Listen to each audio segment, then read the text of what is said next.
सत्यभामा जी ने कहा कि गुरुदेव, जो बहुत प्रिय वस्तु हो, ऐसा सबको लगता है कि वो कभी हमसे बिछुड़े ना, और वो सदैव हमारे पास रहे, तो क्या उपाय किया जा सकता है? तो नारद जी ने कहा, सिद्ध उपाय है, शास्त्र सम्मत उपाय है, संत सम्मत उपाय है। उस प्रिय वस्तु का दान कर दे तो कई गुना बढ़ करके मिलती है। तो हमें प्रीतम बहुत प्यारे लगते हैं। क्या दान कर दो? किसको दान? वो हम ही बैठे, दान करो। बुलाए गए पंडित, संकल्प पढ़ा गया। अब इतने प्रभु लीला विहारी की सत्यभामा जी से वो चुप रहो, शांत रहो, बैठे रहो, और मैं श्री कृष्ण का दान करती हूँ। नारद जी संकल्प में, नारद जी का पकड़ो, बीणा पकड़ो। बोले क्यों? बोले दान कर दिया सत्यभामा ने, हमारे साथ चलो, जहां जहां हम चले वहां चलो हमारे साथ। सत्यभामा जी नारद जी के चरणों में लिपट गई। आप कहते थे कि प्रिय वस्तु का दान कर दो तो वो कभी बिछुड़ेगी नहीं और कई गुना बढ़ के मिलेगी। तो आप तो अभी लिए जा रहे हो, हम तो इनका एक पल भी वियोग नहीं सह सकती। तो उनका एक उपाय है, जो दान दिया है उसके बराबर कुछ दे दो तो हम इनको वापस कर देंगे। स्वर्ण आभूषण रत्न हीरा जवाहरात चलेगा ना जी? कहा हाँ चलेगा। इसी बात का गुमान हटाना था। प्रभु से कहा बैठो। प्रभु कुछ नहीं बोल रहे हो, क्योंकि प्रभु के ही मन नारद जी है। अब द्वारिका में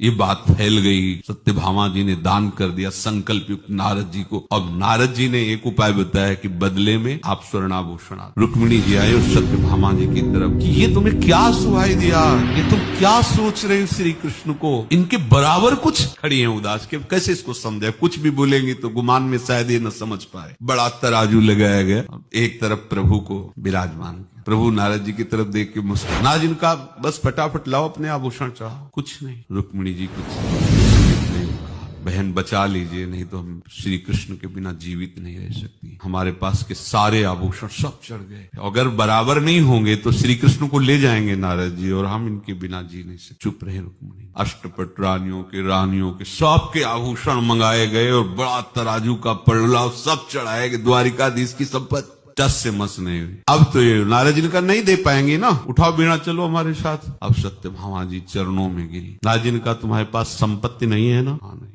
मेरी सामर्थ्य नहीं कि मैं श्री कृष्ण को किसी भी तरह से अब ले पाऊं, मेरे पास कुछ नहीं रह गया। बोले हाँ तो मेरे पास लिखा नाम तुलसी जी में, तुलसी के पत्ते में, वैसा बटाओ अपना हीरा जवाहरात रतन है, और कृष्ण नाम लिख के कहा इसको रख दो एक पलड़े में। जो ही रखा तो नाम का पड़ला ऐसा प्रभु ऐसे।